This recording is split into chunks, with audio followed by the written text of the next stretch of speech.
core cultural values of Samoa are the very essence of why and explain of who we are. A lot of things that come after are the actual implementations and applications are. The problem is, as we all are, growing up in Samoa, our parents teach us, you do this, be obedient. And here our young people thinking, what does that mean? So respect your elders.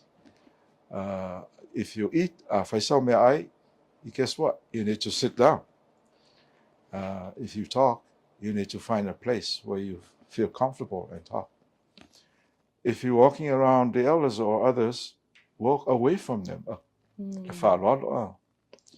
So here's the question. They learn all that, what to do and how to do it.